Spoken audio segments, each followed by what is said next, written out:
Yo, what's going on, guys? Your boy Vita here, back on the Madden 16 with another play out of the Gun Bunch week. This is probably going to be the last updated play in the Gun Bunch week. I feel like I missed these, and it'd be wrong for me not to show you guys these since they are incredible and they get you so many yards in just one play. So this time I'm going to be coming out in verticals, which is cool because it's an audible to play. And I know I've shown you guys two setups in verticals, but here's number three because why not? We're going to pick a random play because it beats man and zone, and it's so good. I actually haven't found a play that you get destroyed against unless they're blitzing like a lot of people, and we'll get into that in a second. But for the adjustments, you want to streak your RB receiver. To do that, you want to hit Y or triangle, RB or R1, and then up on the left stick. And that's going to be your tight end you're streaking. You want to have a decently quick tight end, and I know that's kind of weird, but try and pick yourself up a pretty quick tight end because it's going to make it so much better, but we'll talk about that in a second. So you want to streak your tight end, and then you want to motion out your B receiver, and you want your B receiver to be probably the quickest guy in the field. So I probably should switch my X and my B receiver because your B receiver is going to be one of the guys you're hoping beats the cornerback, and you're going to give him a little speed boost. So to do that, you just want to go over to him by holding down the B button or the circle button, and then just hitting right on the D-pad. Boom, you're over to him, and you want to move him in motion to the right side by just hitting right on the D-pad, and you want to wait for him to set. And as soon as he like hits the line and he goes to set his feet, you're just gonna snap the ball, and that's gonna give you a little bit of a boost. So right there, and then he's gonna get a nice speed boost around the corner. So just like that. And I didn't make the appropriate read right there. I waited too long to make my read, is what I should say, because I was trying to do my best to show you guys how you want to snap the ball in that situation. So you just want to motion him out just like that, and then right as soon as he didn't let me that. As soon as he sets, you just want to snap the ball. So this time we're going to be hitting the A receiver as soon as he breaks across the middle of the field because it's man coverage, and that's just how it's going to have to work because we don't really have the quickest tight end and everything. Right now, I have Nate Askew as my tight end right now because he has like 86 speed. And he's the quickest tight end on the team. So let's just go ahead and motion our B receiver, and as soon as he starts to set, we're just going to snap the ball, and that's going to give us a speed boost. And I'm actually going to switch him out because I know Ted Ginn probably should be able to beat DRC, but with your MUT team, you will for sure be able to beat cornerbacks. Even if they're the same speed, you're going to be able to beat cornerbacks because that's just how it is. Let's move Ted Ginn over there, Kelvin Benjamin there, and they'll come back out in verticals, random play, because why not? Streak our RB receiver just like that, and then we're just going to motion out our B receiver and snap it right before he sets. Boom, just like that. We're snapping it. And this time, we're going to be able to beat that cornerback just like that. That might have been a cover two, so he might have been in a flat, but that's fine because it's also a cover two beater, as you guys just seen. But that did look like cover two. So let's go ahead and streak our RB receiver again, just like that. Motion our B receiver out right before he sets, snap the ball, and that's going to give him a nice little speed boost. See, this time our RB receiver is open in the seam, so we're going to bullet pass it to our RB receiver. And you guys can see this just gives you like absurd chunks of yards as long as you make the correct read. So we're going to snap the ball. This time the wheel route is open, kind of the wheel route, whatever. But he's going to be open, so we're going to pass it to the inside to keep him away from the person in the deep zone. And that's exactly what we do. So let's go ahead and do it again. Motion him out, snap the ball right before he sets, and this time we're going to hit our RB receiver in the seam.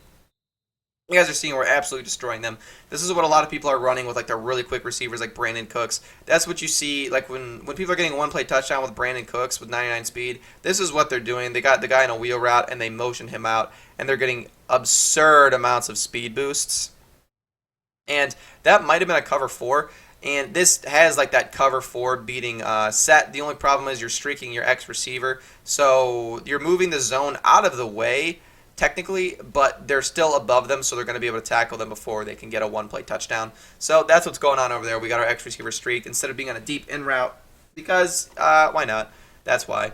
So just like that, that's usually what's beating cover four whenever you got a streak on either side with like a post route. That's what's destroying or like an in route with a streak and a post route towards the middle of the field. That's what's beating cover four.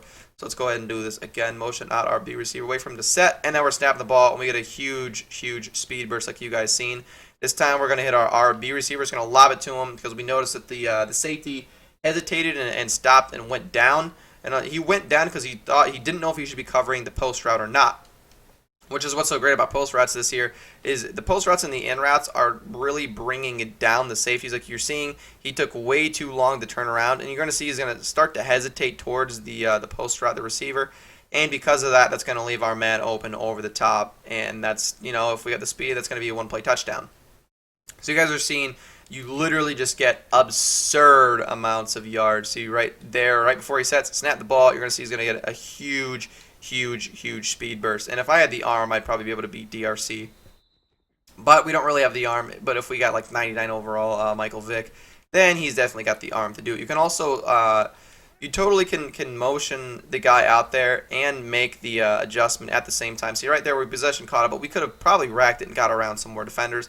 But I'm just trying to make this video a little bit shorter. So just like that, streak our RB receiver, motion our man out right before he sets. We're snapping the ball, huge speed increase, just like that. This time we're actually going to pass lead to the left. That way we get a one-on-one situation. And with Madden 16, you know, that's unfortunately an intelligent read that you can make. So let's go ahead and run the play one more time. And this is against random play. Keep that in mind. It's not like I'm picking the play I'm running this against like as a cover 3 or it's a cover 4 beater. Like this, you're going to get absurd amount of yards no matter what you're up against. You guys are seeing, because people will literally run this play every single down. I promise you that right now. I see people do it all the time. Right there, I could have hit my RB receiver. You see the safety hesitated, and I definitely have the speed with Askew. And he's only got 86 speed. We definitely have the speed to beat them over the top with this streak route right here. You see that, just like that, and that little hesitation is all you need, and you're about 3 yards ahead of them, and that's all you really need to stay ahead of them. So let's go ahead and run the play one more time. And snap the ball. We're going to run it one more time, and then we're going to wrap up the video. This looked like it was cover 3. I probably led that the wrong way. You definitely want to usually lob it. So I'm going to run it one more time since I goofed right there. But you usually want to lob it to that receiver right there, unless you're trying to dot the coverage up. So this time, actually, we're going to, I don't know what I'm doing. I want to hit my A receiver there. Every time at the end of the play, I make, at the end of the video, I always make the play look really bad. But the last time, this time we're going to make a good read. Motion him out right before he sets. We're going to snap the ball, get that nice speed boost. And my A receiver was open, but Cam Newton didn't feel like throwing it. Okay, so I want to end on a good note, and I'm making this play look worse and worse. So this is goal line. Let's go ahead and snap the ball. And this time, you see, that's what it's going to look like whenever they come out in press coverage. And I was really hoping I was going to be able to get that. So if they're coming out in press coverage, that's what's going to happen. And that's what's so good about this play when people start coming out in man press coverage. With man-aligned press coverage, you're going to kill it. You're literally going to kill them because they're going to try and move around like that, and they're going to get absolutely burned. No matter who the cornerback is, they're going to absolutely burn them. And that's why this play absolutely just destroys man press coverage, because that's exactly what it's going to look like. But that is it for this video, guys. Definitely give it a like, comment, subscribe. Follow me on Twitter. It's going to be down in the description below. That's going to be the end of the Gun Bunch Week updated crap. I'm going to try and jump into some more formations pretty soon here. And as always, guys,